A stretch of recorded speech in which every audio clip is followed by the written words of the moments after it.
Hello my dear student, welcome back to pharmacy study. So my dear student, आज अपन देखेंगे like salary slip क्या होता है ईएसआईसी में as compare to AIIMS, and कितने प्रमोशन होते हैं ईएसआईसी में ज्वाइन करने के बाद, कितने सालों में प्रमोशन होते हैं और इसका एग्जाम पैटर्न क्या होता है, सब कुछ एक वीडियो में अपन देखेंगे। ठीक है, तो पहले तो ये सैलरी स्लिप है एम्प्लॉयज़ की ईएसआईसी, ठीक है, एम्प्लॉय स्टेट इंश्योरेंस कॉर्पोरेशन की। तो देखिए, name of employee pharmacist, employee ID दिया जाता है, डिपार्टमेंट लेवल 5 का है। तो लेवल 5 में आपको पता है एकदम फर्स्ट वाला लेवल जो रहता है बेसिक, तो ये आपका है 29,200।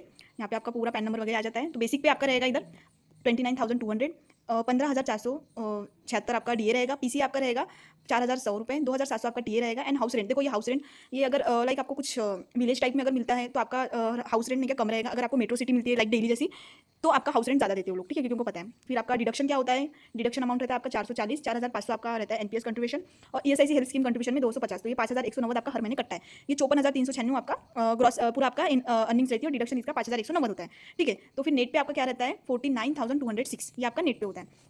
ये रहा आपका अदर अलाउंस, ठीक है, बेनिफिट। तो आपका ड्रेस अलाउंस रहता है, चिल्ड्रन एजुकेशन रहता है, हॉस्टल। इसकी मेन बात इतनी अच्छी मैं आप लोगों को बोलूँ, अगर आपके फादर मदर, आपकी वाइफ का प्रेगनेंसी का सब कुछ अगर मेडिसिन रहता है या मेडिकल जो भी खर्चा आता है, स्पेशली मेडिसिन का, तो ये लाइक आप अगर क्लेम करते हो, बिल वगैरह डालते हो, इतना तो आपको पता है, तो ये आपको ये रिटर्न में पैसा दे देती है। ठीक है, तो ये आपके लिए ईएसआईसी का बहुत बड़ा ये रहता है। तो ये मैंने सैलरी स्लिप आपके साथ डिस्कस कर लिया, आप इसकी स्क्रीनशॉट ले लीजिए। ठीक है, देन अपन डिस्कस करते हैं कि पे लेवल मैम कौन सा रहता है। तो देखो, अब आपका एलोपैथिक का वैकेंसी निकलेगा तो उसमें रहेगा लेवल 5 वाला, लेवल 6 वाला, लेवल 7 वाला, लेवल 8 वाला। तो आपको जो भी पोस्ट निकलेगा वो निकलेगा लेवल 5 वाला, और इसके बाद आपका लाइक प्रमोशन होगा। तो कैसा ये आपका कैसा प्रमोशन होगा मैम, देखो एंट्री ग्रेड के बाद आपका जो भी आपका इनिशियल अपॉइंटमेंट रहता है, ठीक है, सीनियर फार्मासिस्ट रहता है, उसका आपका लाइक 2-3 साल के बाद प्रमोशन होता है। तो 2 ईयर्स इन एंट्री ग्रेड, मतलब आपको ये जो इसका आपको 2 साल का एक्सपीरियंस चाहिए, इसके बाद आप प्रमोशन ले सकते हैं। ठीक है, फिर आपका लेवल 7 सॉरी, तो ये फार्मेसी ऑफिसर हो जाता है।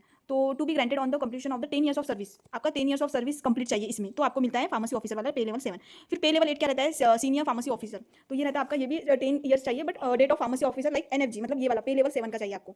ठीक है, फिर आपका होता है, तो देखिए लाइक अब यहाँ पे देख लीजिए पे लेवल 8, तो पे लेवल 8 क्या है मैम, तो देखिए सीनियर फार्मेसी ऑफिसर एनएफजी, ठीक है, फार्मेसी ऑफिसर और सीनियर फार्मेसी ऑफिसर, इसमें मैं आपको बताती हूँ। देखो सीनियर, ये जो रहता है सीनियर, तो आपको जब आपको सीनियर एनएफजी मिलता है पे लेवल 6 का, तो ये आपको लाइक एटलीस्ट आपको 2 ईयर्स कंप्लीट चाहिए experience pharmacist grade entry grade का। फिर अगर आपका फार्मेसी ऑफिसर बताया तो आपको सीनियर फार्मासिस्ट में पूरा 10 ईयर्स आपको इसका एक्सपीरियंस चाहिए। फिर सीनियर फार्मासिस्ट ऑफिसर एनएफजी में आपको इसका पूरा 10 ईयर्स का एक्सपीरियंस चाहिए, ठीक है, 10 प्लस का। तो ये हो जाता है आपका पे लेवल। तो ये कंफ्यूजन मैंने दूर कर लिया आपका, बहुत से बच्चों को लगता है मैम पे लेवल क्यों ऐसा होता है, तो ये आपका पे लेवल रहता है। फिर ESIC pharmacy officer insight and employee benefit देख लेते हैं। पहले तो क्या मैंने आपको डिस्कस कर लिया, पे लेवल अंडर में भी आपको 5, मतलब लेवल 5 का रहता है, अंडर 7 सीपीसी का, और मैंने बेसिक सैलरी बता दी, मैक्सिमम पे आपको 92 तक जाता है आपका सीनियर होने के बाद। ठीक है, फिर मंथली ये मैंने आपके साथ डिस्कस कर लिया था क्या है, मतलब पूरा आपको मैंने सबसे पहले तो मैंने आपका कंफ्यूजन पे स्लिप में क्लियर कर लिया, फालतू बातें नहीं करते हुए मैंने आपका वो डिस्कस कर लिया। अब एक बात देख लीजिए, अब एम्स के बच्चे मेरे प्रिपरेशन कर रहे थे, तो उसमें से लाइक मेरे 1 लाइन से 39 प्लस क्वेश्चन आ गए थे, मतलब हर साल ही आते हैं। ठीक है, मैं गारंटी मतलब दे देती हूँ कि 39 क्वेश्चन आएंगे। अब आप मेरे को पूछोगे कि मैम कैसे क्या आ जाते हैं, तो अब देखो कुछ टॉपिक्स होते हैं, ठीक है, मैं आपको टॉपिक बताती हूँ। जैसे कि एंटेरिक कोटिंग, ठीक है, यहाँ से 4 क्वेश्चन बने थे। जैसे कि ग्रे बेबी सिंड्रोम, यहाँ से 1 क्वेश्चन बना था। जैसे कि डोजेस फॉर्म ले लो, आपका फार्मास्यूटिक्स ले लो, कैप्सूल हो गया, टैबलेट हो गया, साइज वगैरह। तो ऐसे कुछ क्वेश्चन होते हैं, हम लोगों को पता है कि ये डेफिनेटली आएंगे, घुमा फिरा के आएंगे, कैसे भी आएंगे बट आएंगे। तो 39 क्वेश्चन हमको पता है कि हमारे 1 लाइनर से बन जाते हैं। फिर फार्मा हो या नॉन फार्मा हो, दोनों आपको 1 लाइनर में मिल जाते हैं। तो अगर आपका कंफ्यूजन है कि मैम आपके 39 मतलब 39 क्वेश्चन कैसे, क्या 40 भी बन जाते हैं कभी कभी, ठीक है, बट 39 आ ही जाते हैं, तो हर साल आते हैं। देखो आपने फीडबैक भी देखा होगा, या फिर आप मेरे को डेमो के लिए मैसेज डाल दो व्हाट्सएप पर, मैं आपको डेमो भेज दूंगी, और हर साल आते हैं। एंड ईएसआईसी की भी 1 लाइनर बन चुके हैं, एटलीस्ट 15 दिन तो हो गए, बच्चों ने प्रिंट वगैरह निकाल कर पढ़ना स्टार्ट भी कर दिया है, बहुत अच्छा फीडबैक आ रहा है। Not about ESIC but also आपका डीएचएस, डीट्रिपल आप बस एग्जाम में मेंशन करो ताकि वो सिलेबस के हिसाब से बनाते हैं। अब ईएसआईसी का सिलेबस अलग होता है। देखो अब एम्स के साथ लेते थे तो वो 100 क्वेश्चन का होता था, बट ईएसआईसी अब अकेला हो रहा है, तो एज पर 223 देखो 100 क्वेश्चन आपके रहेंगे, और 25 आपका नॉन फार्मा रहेगा, मतलब 125, और 0.25 का नेगेटिव मार्किंग रहेगा। ठीक है, तो वो हिसाब से पूरा हमने उसको पूरा डिजाइन किया है फार्मा लाइक 1 लाइनर को। तो कोई भी इंटरेस्टेड है तो ये मेरा मोबाइल नंबर मैसेज कर दो, और अभी से पढ़ना स्टार्ट करोगे। देखो बच्चे लेते हैं 15 दिन पहले, 1 महीने पहले, और मेरे जो ओल्ड स्टूडेंट है वो तो पागल तो नहीं हो गए ना, मतलब लाइक एक एम्स का होने के बाद फिर ईएसआईसी का खरीद रहे, सेम इसमें से भी पढ़ सकते थे ना। बट क्वेश्चन समझो आप, ईएसआईसी का सिलेबस अलग है, एम्स का सिलेबस अलग है। अब एम्स के कुछ ऐसे टॉपिक होते हैं 39 क्वेश्चन, वो फिर से तो रिपीट नहीं होगे ना,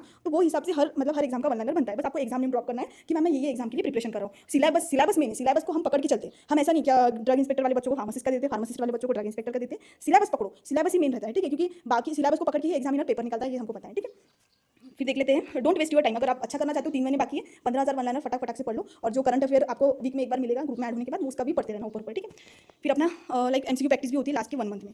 ठीक है, तो ये आपका रहा पेशेंट केयर इंसेंटिव, ये सब मैंने आपको डिस्कस किया, एनपीएस वगैरह मैंने सब कुछ आपको बता दिया है ऊपर ही। ठीक है। ग्रॉस सैलरी तो मैंने बता दिया 57,645 रहेगा, और डिडक्शन भी मैंने आपको पूरा सैलरी स्लिप में बता दिया। ईएसआईसी आपको क्यों प्रिपरेशन करना चाहिए? देखो सेंट्रल है, सेंट्रल गवर्नमेंट एम्प्लॉयड है, और म्यूचुअल ट्रांसफर भी होता है, ऐसा नहीं कि नहीं होता है। फॉर एग्जांपल रेलवे में कैसा म्यूचुअल ट्रांसफर होता है, एम्स में नहीं होता है। एम्स में बहुत पापड़ बेलने पड़ते हैं, ईएसआईसी में इजीली हो जाता है। ठीक है। Not only about women, mens भी ले सकते हैं रीजन बता के म्यूचुअल ट्रांसफर। टाइमली सैलरी आती है, डीए रिवीजन, एनुअल पे progression, medical coverage for family, जैसे कि मैंने बताया अगर आपकी वाइफ प्रेग्नेंट रहेगी, या फिर आपको इन केस, वैसे तो ना हो बट इन केस कुछ इंजरी या ऑपरेशन वगैरह कभी ना, अब लाइफ है कुछ भी हो सकती है, सब कुछ आपको फ्री रहेगा। इवन आपके माँ बाप का खर्चा भी आप लाइक डाल सकते हो बिल में ऐड करके। ट्रैवल एलटीसी भी रहता है, concession, new travel concession, promotion and career advancement, excellent job stability रहती है। ठीक है। मैं एम से बेटर तो आप लोगों को आप लोगों को ईएसआईसी बोलूँगी। ठीक है। मतलब हेक्टिक नहीं रहता है, ऑफिस वर्क रहता है, जैसे कि आपको 9 to 5, सैटरडे संडे छुट्टी रहती है, सैटरडे भी छुट्टी रहती है आपको। एम्स में ऐसा नहीं होता है, आपका रोटेशनल शिफ्ट होता है डिस्पेंसरी में अगर आप जाओगे तो। ठीक है। यहाँ पे आपको लाइक ऑफिस वर्क होता है, तो ये आपके लिए एकदम बेनिफिशियरी रहता है। ठीक है। बस एकदम मैंने आपको ट्रांसफर के लिए थोड़ा सा पापड़ बेलने पड़ते बट हो जाता है। ठीक है। इंटीग्रेट फार्मेसी लेवल, फिर आपको सीनियर फार्मेसी लेवल 6 पे, फिर आपका आता है फार्मेसी ऑफिसर लेवल 7 पे, फिर सीनियर फार्मेसी ऑफिसर लेवल 8 पे। जो मैंने सैलरी बताया वो पोजीशन के हिसाब से रहती है। ठीक है। इसका आप स्क्रीनशॉट ले लो। आप देखो, अगर कोई मेरा वीडियो सीनियर फार्मेसी देख रहा होगा वो भी अप्लाई कर सकता है, अभी वैकेंसी आ रही है, क्योंकि ऑब्वियसली सीनियर वालों के लिए भी पोस्टिंग निकलेंगी। ठीक है। ये आपका रहा सैलरी स्लिप, मैंने सब कुछ डिस्कस किया है। वन लाइनर अगर कोई भी इंटरेस्टेड है तो मेरे को मैसेज करो। 3 महीने बाकी गोल्डन चांस, और आरआरबी के लिए स्पेशली मैं एक ट्रेन चलाऊंगी, लाइक मैंने बोला है 2-3 यूट्यूबर्स को, अगर वो थोड़ा सा अपने को सपोर्ट करते हैं तो अपन थोड़ा आरआरबी के लिए कुछ करते हैं। और आरटीआई सबको करना है। ठीक है। डिप्लोमा स्टूडेंट देखो, जो भी कर रहे हैं काम उनको उनका करने दो। आपका आरटीआई ये आपका हक है, आप कर सकते हो। ठीक है। आरटीआई तो आपका हक है ना, आप एक बार करके तो देखो।